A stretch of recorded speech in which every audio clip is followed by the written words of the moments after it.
मदद उसने जब कुछ न पाई, दुखी होके आवाज हरि को लगाई, दुखी होके आवाज हरि को लगाई। तो घर छोड़ देंगे, छोड़ देंगे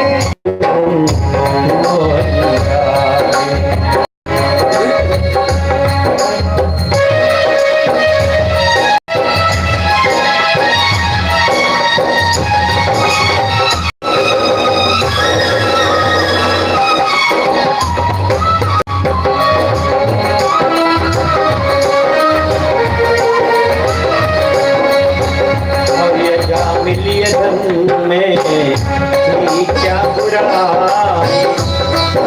आता मिलिए में थी क्या बुराई, मगर आपने उसकी बिगड़ी बनाई, मगर आपने उसकी बिगड़ी बनाई।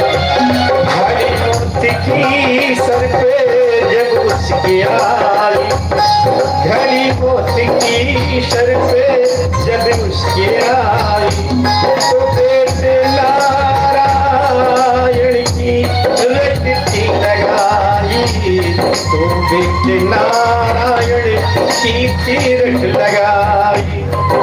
तो तुरंत खुल गए, तुरंत खुल गए उसको वैकुंठ द्वारे। हरे कृष्ण गोविंद, हरे कृष्ण गोविंद मोहन मुरारी।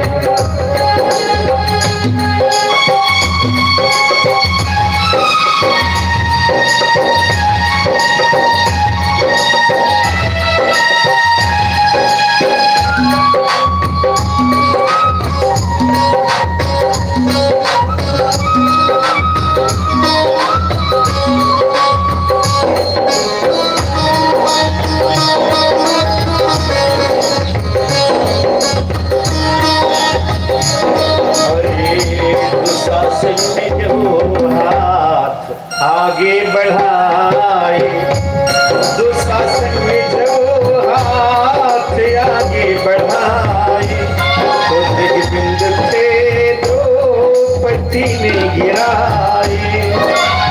न की देर कुछ न की देर कुछ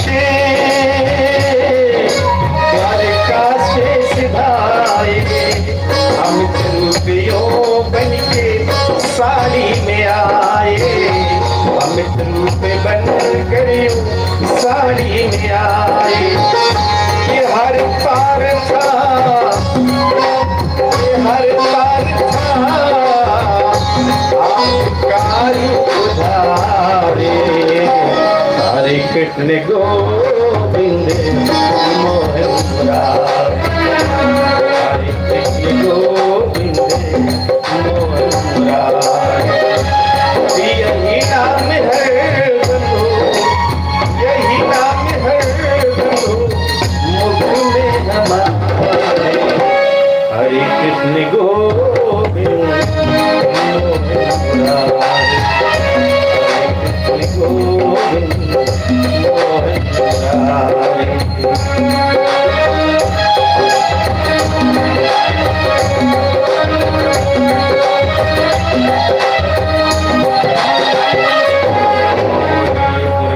माता की। अब शंख चूर्ण भेषधारी श्री हरि द्वारा तुलसी का नारायण कहते हैं कि हे नारद जी, श्री हरि ने देवताओं की कार्य साधना के लिए वैष्णवी माया को फैलाकर शंख चूर्ण से कवच लिया और उनके रूप में साध्वी तुलसी के पास गए। घर के फाटक पर पहुंचकर जयकार किया, युद्ध में विजय घोष का ज्ञान कराया। यह सुन तुलसी अति प्रसन्न हुई। तुलसी अपने पति विजय होकर आए हैं जानकर पूजन सामग्री लेकर घर से बाहर आई। चरण धोया, प्रणाम किया, सिंहासन पर बैठाया, सौंफ, इलायची, सुगंधित पान आदि से स्वागत किया। तुलसी ने कहा, अद्य में सफलम जन्म जीवनम च बभूवः रणे गतम च प्राणेकम पश्चाताच पुनर्गृह। रण क्षेत्र का समाचार, आपने कैसे विजय प्राप्त की, कृपा करके बताए। शंखचूड़ वेशधारी श्रीहरि ने उत्तर दिया कि हे प्रिय, हमारी और शिव की लड़ाई पूरे वर्ष भर चलती है। दानव सेना का नाश हो गया, तब स्वयं ब्रह्मा जी ने आकर हमारी संधि कराई और ब्रह्मा जी के आदेशानुसार मैंने देवताओं को शासना अधिकार दे दिया। तब मैं इधर आया और शिव जी भी चले गए। इसके बाद रात्रि हुई,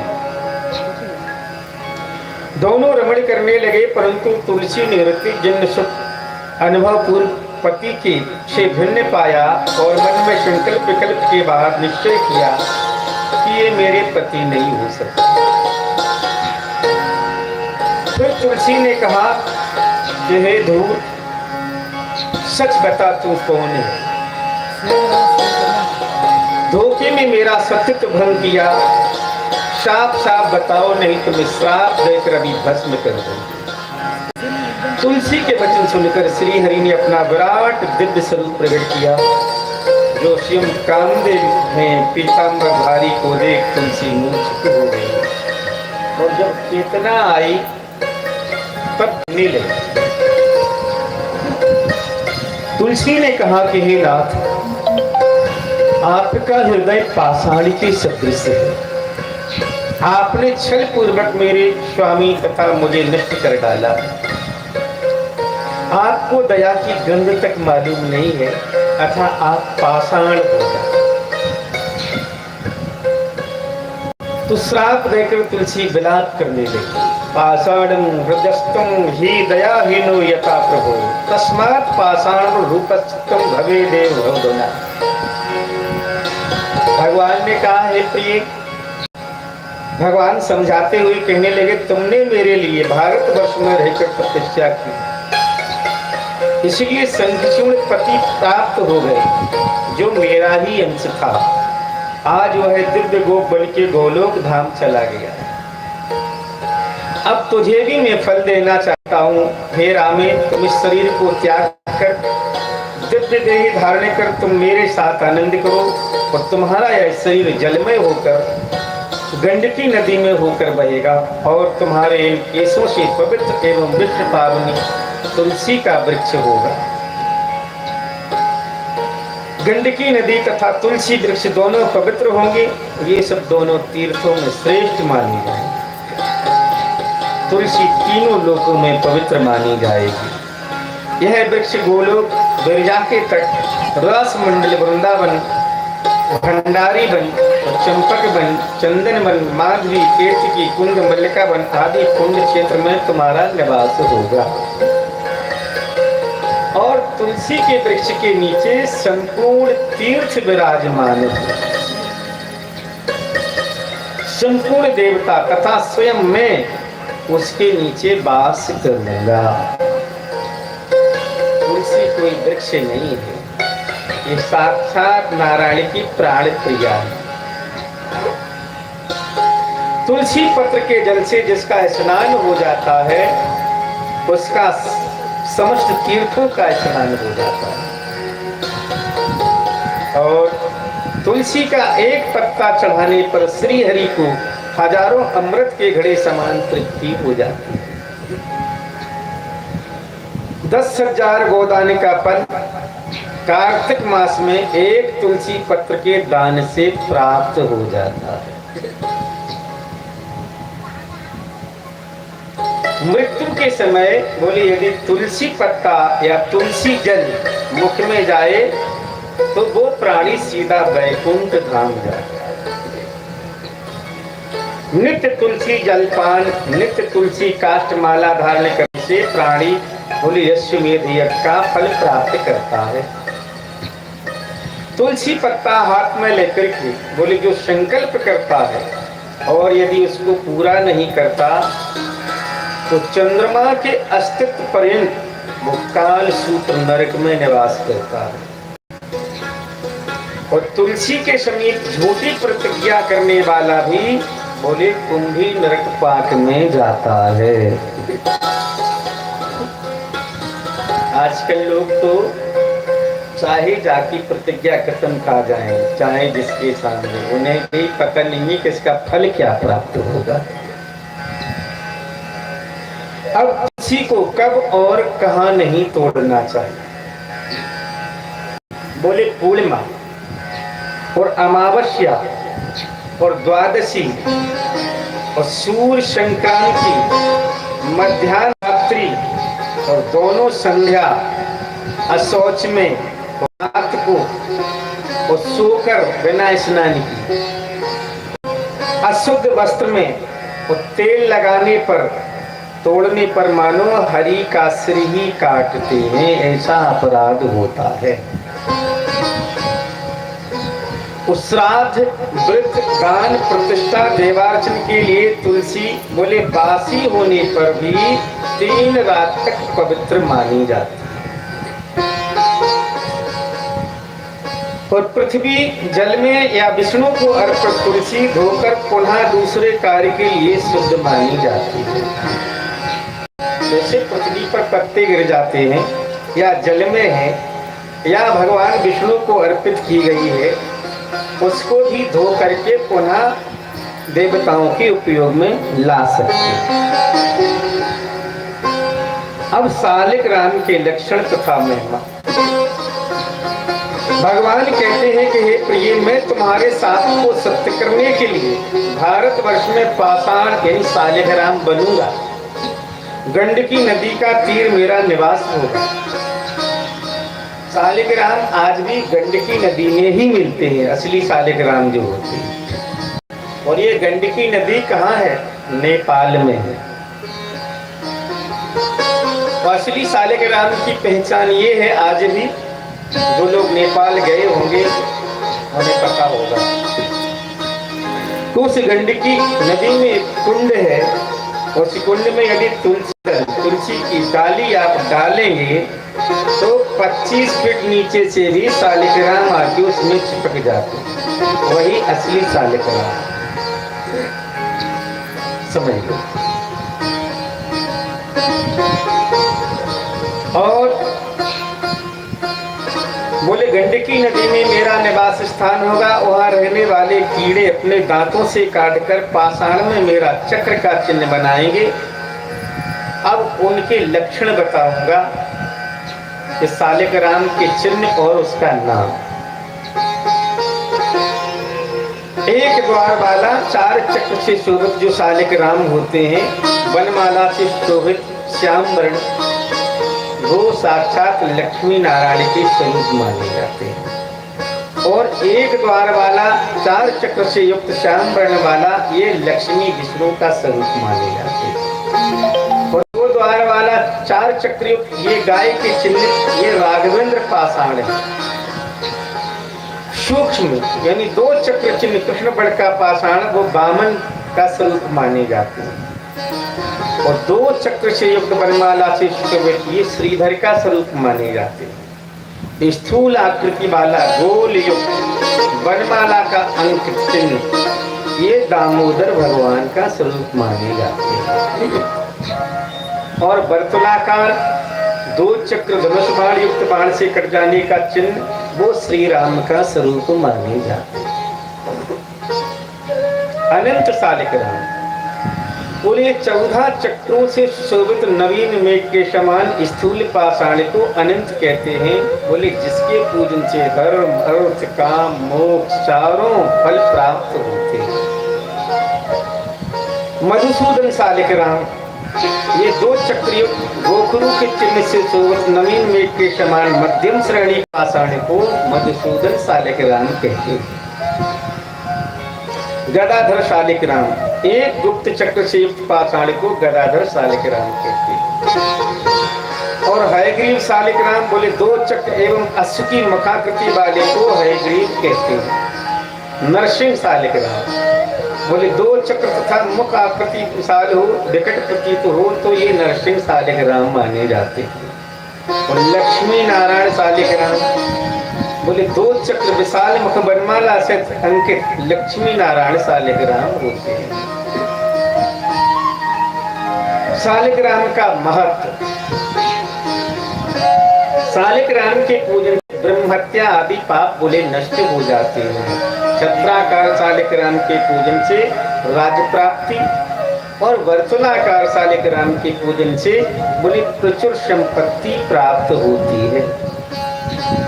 और विकृत मुख वाले शालिग्राम के पूजन से बोले दरिद्रता और पिंगल वर्ण वाले से हानि और भग्न चक्र वाले से व्याधि तथा कटे हुए से बोले मरण निश्चित है। इनकी पूजा नहीं करना चाहिए। यानी शालिग्राम कोई खरीद के ले आते हैं तो इसका ध्यान दें कि कैसे होना चाहिए, इनकी पूजा करना चाहिए, है ना। यदि इस तरह के शालिग्राम है विकृत मुख वाले तो नहीं ले, पिंगल वर्ण वाले नहीं ले, भग्न चक्र वाले नहीं ले, कटे हुए तो भी नहीं, है ना। अब दान व्रत प्रतिष्ठा श्राद्ध आदि में शालिग्राम का पूजन बोले सर्वोत्तम माना जाता है।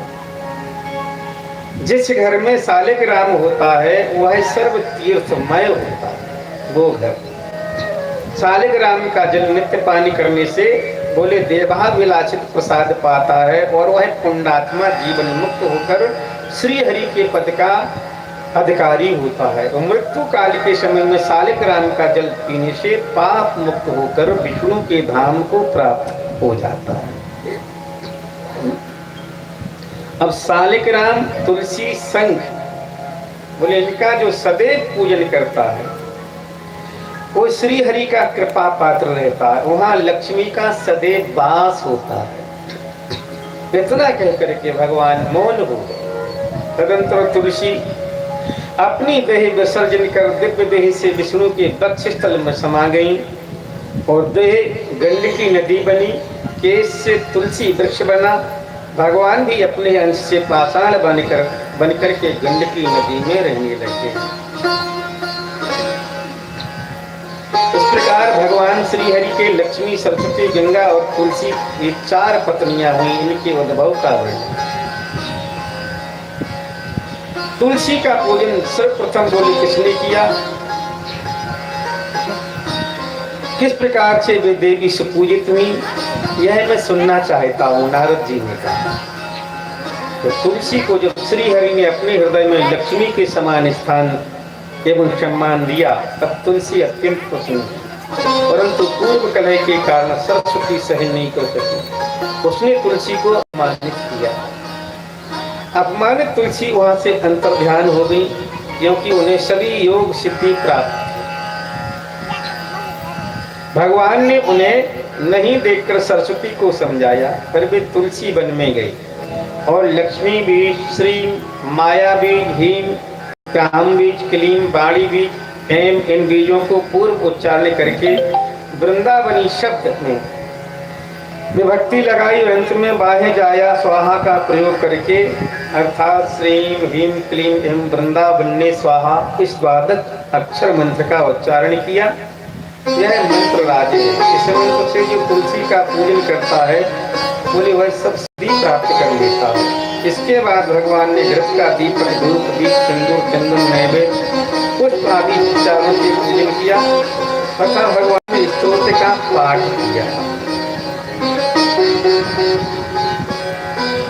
अर्थात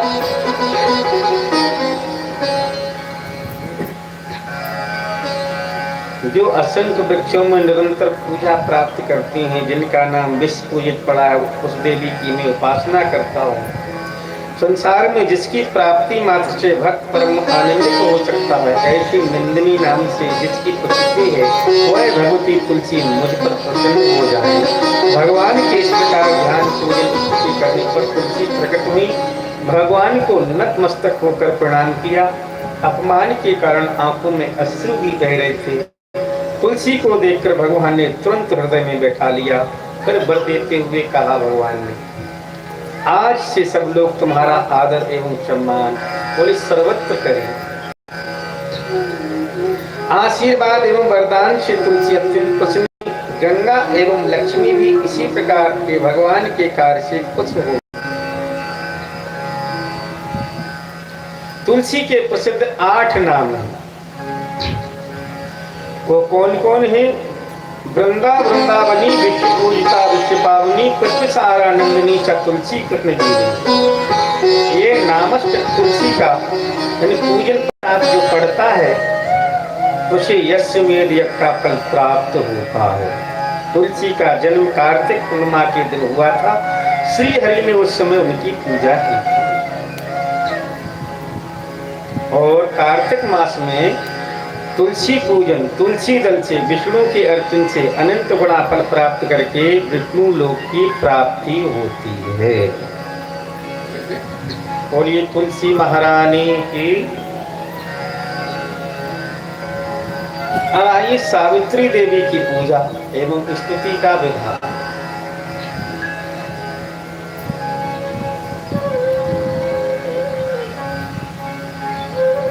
नारद जी पूछते हैं कि हे नारायण, अब मुझे सावित्री देवी के जन्म, पूजा, स्त्रोत आदि के विषय में बताएं। यह देवी तो वेदों की जननी है। वे देवी सर्वप्रथम कैसे प्रकट हुई और किसने पूजा है? नारायण कहते कि हे नारद जी, सावित्री देवी का सर्वप्रथम ब्रह्मा जी ने पूजन किया, उस पश्चात देवता एवं विद्वानों ने किया, तत्पश्चात भारत में अश्वपति ने इनकी उपासना की, फिर चारों वर्ण के मनुष्य ने की। पूछते हैं ये अश्वपति कौन थे और किस कामना से उन्होंने सावित्री की पूजा की? यह वृत्तांत सुनाई। नारायण कहते हैं हे नारद जी, महाराज अश्वपति मध्य देश के थे। इनकी पत्नी मालती थी, इनके कोई संतान नहीं। अतः वशिष्ठ जी के आदेश से रानी ने सावित्री जी की आराधना की, परंतु कुछ शुभ संकेत नहीं हुआ। फिर पति पत्नी ने पुष्कर क्षेत्र में जाकर 100 वर्ष कठोर तपस्या की। तत्पश्चात सावित्री का दर्शन तो नहीं हुआ, परंतु आकाशवाणी कि हे राजन, तुम 10 लाख गायत्री का जप करो। उसी समय पराशर आए। राजा ने मुनि को प्रणाम किया, तब तो पराशर मुनि कहने लगे कि गायत्री मंत्र महान है, इतना महान है, एक बार जप से दिन भर के पाप नष्ट हो जाते हैं। वो 10 बार जाप से रात दिन का पाप नष्ट होता है और 100 बार के जाप से महीने भर के पाप नष्ट हो जाते हैं और 1000 जाप से 1 वर्ष के पाप भस्म हो जाते हैं। ये गायत्री का प्रभाव है। इसी प्रकार बोले 10 लाख जाप से इस जन्म के तथा 10 लाख जप से अन्य जन्मों के पाप भी नष्ट करने की अमोघ शक्ति गायत्री में है।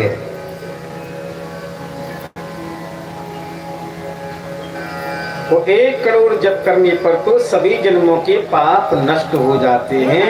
10 करोड़ गायत्री जप ब्राह्मण को बोले भव बंधन से मुक्त कर देता है, फिर उसे इस संसार में आवागमन नहीं करना पड़ता।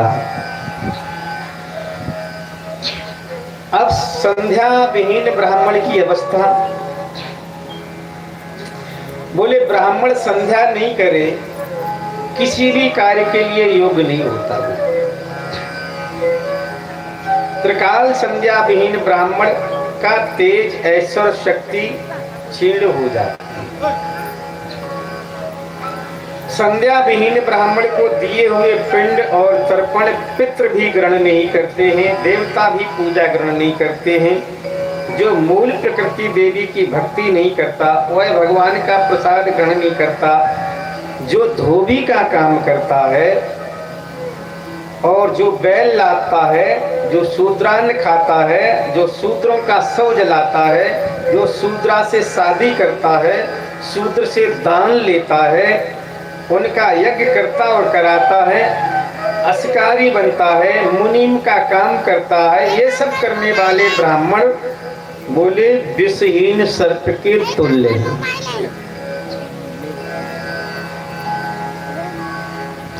पराशर ने कहा तत्पश्चात राजा को सावित्री का पूजन ध्यान बताकर वो चले गए और राजा ने उसी प्रकार उपासना करके सावित्री देवी से अपना अभीष्ट वर प्राप्त किया। अब नारद जी ने पूछा, हे भगवान, अब मुझे पराशर मुनि द्वारा दिए गया पूजन तथा ध्यान विधि के विषय में वर्णन कीजिए। साथ ही अश्वपति ने क्या वर प्राप्त किया ये बताइए।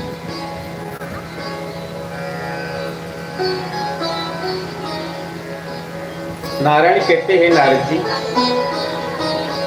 मुनि पराशर के दिए गए उपदेश तथा ध्यान पूजन स्तोत्र विधि से राजा अश्वपति ने सावित्री देवी की उपासना की। देवी प्रकट हुई, सहस्त्र सूर्य के समान उनकी कांति थी। वर भी उन्हें मालूम था तथा पुत्र पुत्री होने का वर लेकर ब्रह्मलोक चली गई। साध्वी कन्याभिलाषं च करोति तो कामिनी तुम प्रार्थयसि पुत्रं च भवसि क्रमे। राजा भी घर आए और समय अनुसार पहले एक कन्या हुई। सावित्री की उपासना से प्राप्त होने पर उस कन्या का नाम भी सावित्री ही रखा। समय व्यतीत होता गया, एक वह कन्या विवाह योग्य हुई। वह अपना पति दुष्मसेन कुमार सत्यवान को बनाना चाहती थी, क्योंकि वह पुत्र की इच्छा अनुसार अश्वपति ने सत्यवान को अपनी कन्या दान कर दी। वो सावित्री को पाकर सत्यवान सानंद रही। एक वर्ष ही बीता था। एक दिन पिता की आज्ञा अनुसार सत्यवान ईंधन लाने वन में गए। ईंधन जानते, लकड़ी, यानी जलाऊ लकड़ी को ईंधन कहते हैं। भाग्यवश लकड़ी काटते हुए वृक्ष से गिरकर सत्यवानी की मृत्यु हो गई। तब यमराज अंगुष्ठ सदृश सत्यवानी के शरीर को संयमनीपुरी लेके जा रहे थे।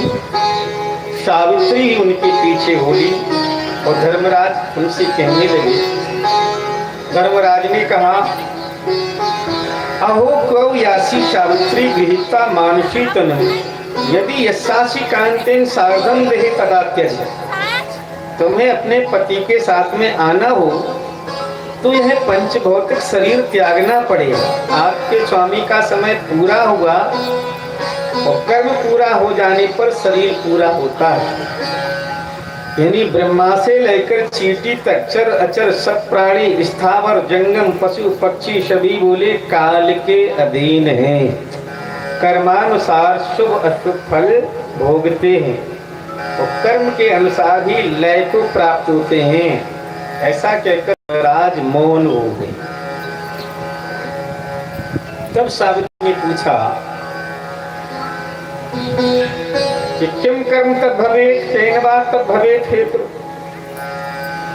देहि सदे। कहाँ को वात्र कर्म कार्य का। आप मेरे गुरु हैं, कौन सा कार्य है तो किस कर्म के प्रभाव से क्या होता है, कैसे फल में कौन कर्म हेतु है तो कौन देह है, कौन देही है, संसार में प्राणी किसकी प्रेरणा से कर्म करता है, यह सब कुछ आप मुझे बताएं। तब धर्मराज उत्तर देते हुए कहते हैं कि देवी कर्म दो हैं, शुभ और अशुभ। यानी वेदोक्त कर्म शुभ माने जाते हैं, अन्य सारे अशुभ।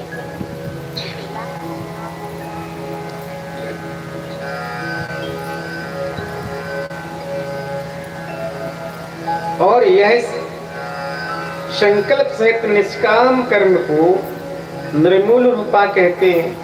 बोले ये श्रेष्ठ है कर्म। भक्ति भी दो प्रकार की है, निर्वाण प्रदा यानी सारूप प्रभा। योगी ब्रह्मज्ञानी तपस्वी योग बल से श्री हरि की निर्वाण प्रदा भक्ति चाहते हैं और वैष्णव प्रेम से निष्काम भाव से श्री हरि की सारूप रूप प्रदा भक्ति चाहते हैं। सुख दुख का नाम ही भोग है। निष्कृत मुक्ति को कहते हैं। सत असत के विवेक का नाम ही बोले ज्ञान है। जिसे सत और असत का विवेक हो गया वो ज्ञानी है। विवेचनामयी शक्ति ही बुद्धि है। और वायु के विभिन्न रूपों को प्राण कहा है, जो इंद्रियों में प्रमुख है, बोले वह मन है। और इंद्रियों को विषयों में लगाकर बोले दुखी बनाता है, अथा यह इंद्रियों का शत्रु है। इंद्रियों को सुखी कराए तो यह मन मित्र रूप भी है। प्रकृति से परे जो सर्वव्यापी निर्गुण ब्रह्म है उसे परमात्मा कहा गया है। यथा हे देवी अब आप जाओ, आपने जो कुछ पूछा था शास्त्रानुसार मैंने कह दिया। तब सावित्री देवी कहने लगी कि हे प्रभु, आप ज्ञान के अथाह समुद्र हैं और मेरे प्राणनाथ की मृत्यु हुई है। अब मैं आपको छोड़कर कहाँ जाऊं? आप मुझे अपने ज्ञान से आप्लावित कीजिए, मुझे बताइए। काम काम योनि यातिम जीवा कर्मणा कैन वा पुनः कैन कर्मणा स्वर्गम कैन वा नरकम पिता। यानी किस कर्म में प्राणी मुक्त होता है, कौन से कर्म से गुरुदेव में भक्ति होती है, और किस कर्म से प्राणी योगी होता है, और प्राणी किस कर्म से दीर्घ या अल्पजीवी होता है, और किस कर्म से प्राणी सुखी व दुखी होता है, किस कर्म से प्राणी अंगहीन अपंग बधिर अंधा पूर्ण उन्मादी होता है, और मुक्ति किस कर्म से प्राप्त होती है।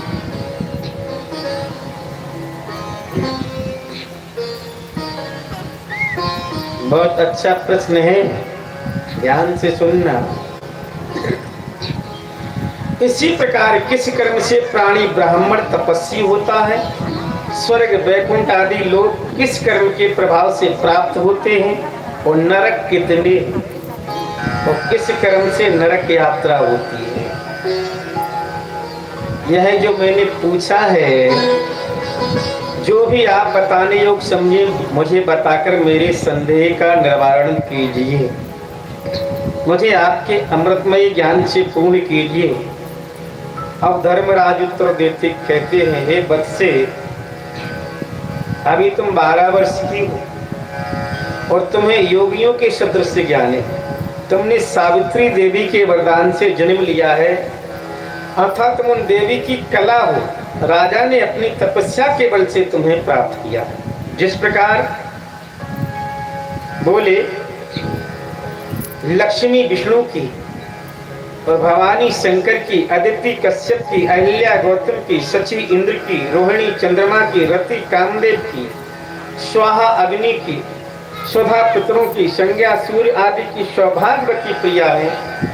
उसी प्रकार आज से तुम सत्यवान की प्रिया बनो, यह मेरा वरदान है। और आगे जो भी मांगना हो मांगो। यानी सत्यवान को तो जिंदा करा दिया सावित्री। सावित्री ने वर मांगते हुए कहा, प्रभु आप करुणा सागर दीन बंधु हैं, मेरे पति को वापस करके मुझे कृतकृत किया। अब मैं आगे क्या वर मांगू? फिर भी मेरे 100 पुत्र हों, तो पिताजी के भी 100 पुत्र हों। मेरे ससुर के नेत्रों का उन्हें लाभ मिले और उन्हें पुनः राज्य प्राप्त हो। 1 लाख वर्ष पर्यंत सत्यवान के साथ रहकर मैं अंत में हम श्री हरि के धाम को प्राप्त कर सकें। यथा मैंने जो आपसे प्रश्न किया था उसका समाधान करके मुझे कृतकृत कीजिए। अब धर्मराज ने वर देते हुए कहा कि शास्त्री, तुम्हारे संपूर्ण मनोरथ पूर्ण होंगे। अब मैं प्राणियों के कर्म विपाक कहता हूँ जो तुमने प्रश्न किए थे कि किस कर्म से कौन से नरक में जाता है। बोले भारतवर्ष पुण्य क्षेत्र है और शुभ अशुभ कर्म के अनुसार प्राणी यहाँ जन्म लेता है। देव, दानव, दैत्य, गंधर्व, यक्ष, राक्षस, मनुष्य ये सभी कर्म के अधिकारी हैं। केवल पशु आदि जीव ही इसके अधिकारी नहीं होते। पशुओं पे ये नियम लागू नहीं होता। और शुभाशुभ कर्म करने भोगने के लिए स्वर्ग और नरक है। कर्म विशेषता अनुसार प्राणी समस्त योनियों में चक्कर काटता ही रहता है। पूर्व जन्म के कर्म अनुसार वे सुख दुख भोगते हैं और शुभ कर्म के से स्वर्ग आदि लोक में, अशुभ कर्म की यातना भोगनी पड़ती है। कर्म के निःशेष हो जाने पर बोले हृदय में भक्ति उत्पन्न होती है।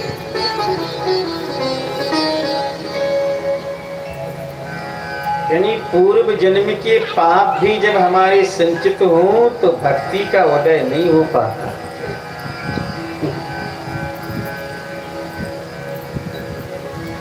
तो पूर्व जन्म के असत कर्म से प्राणी बोले रोगी और सत्य कर्म से आरोग्यवान होता है।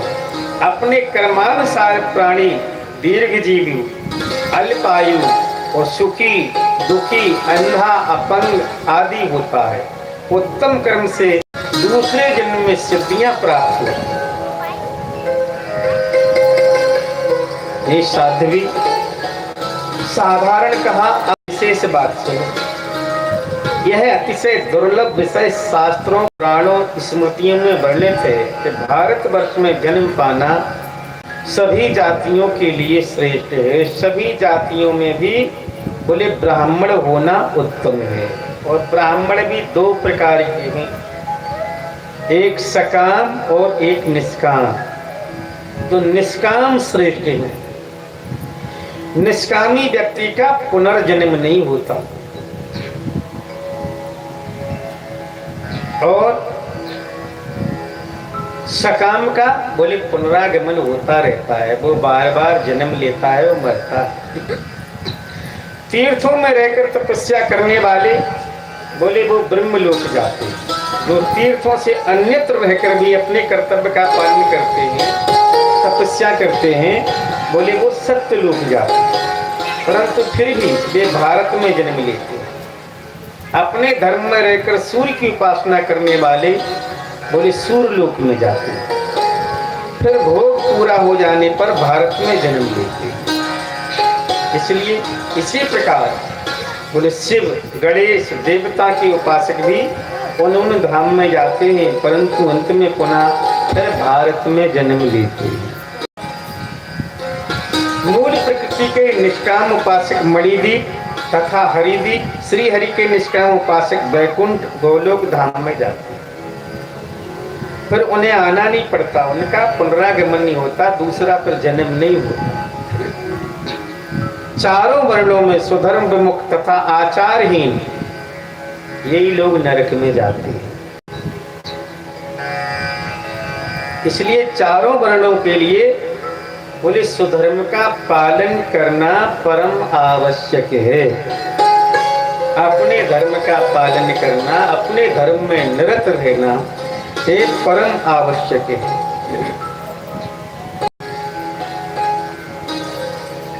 आजकल तो हम देखते हैं कपड़े की तरह धर्म बदलना चालू कर दिया लोगों।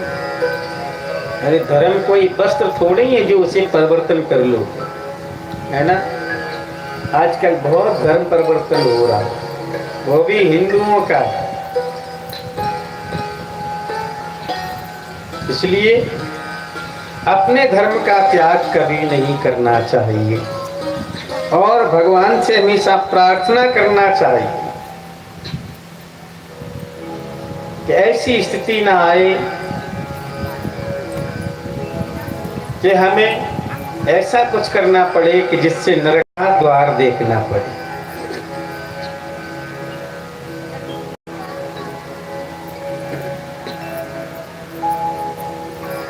भजन अर्ज मेरी सुन लो, अर्ज मेरी सुन लो, दिलदार ये कन्हैया कर दो अधम की नैया भव पार ये कन्हैया के अर्ज मेरी सुनो।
दास हूँ तुम्हारा,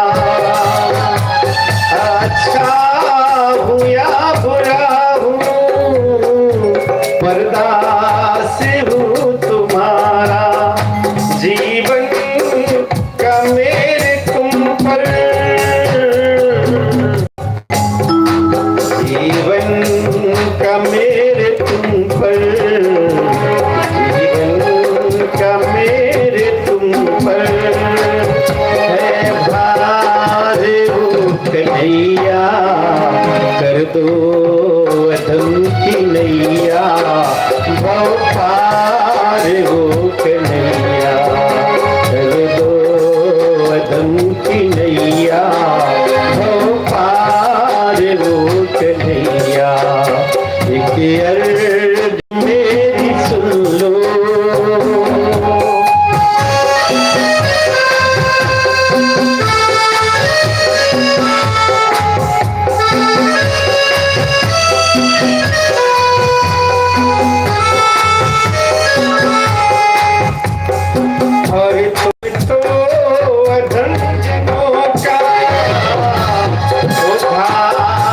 करने वाले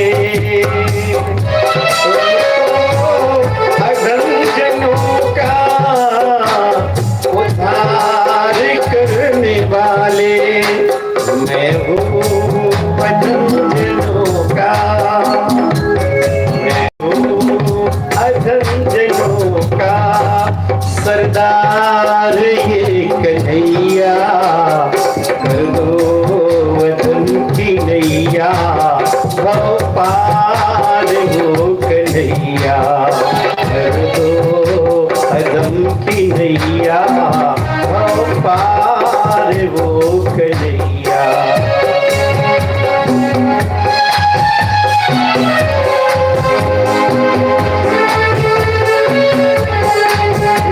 करुणा तुमको करनी पड़ेगी, नहीं तो ये काम आपका बेकार हो जाएगा, बदनाम हो जाएगा। करुणा निधान करुणा करनी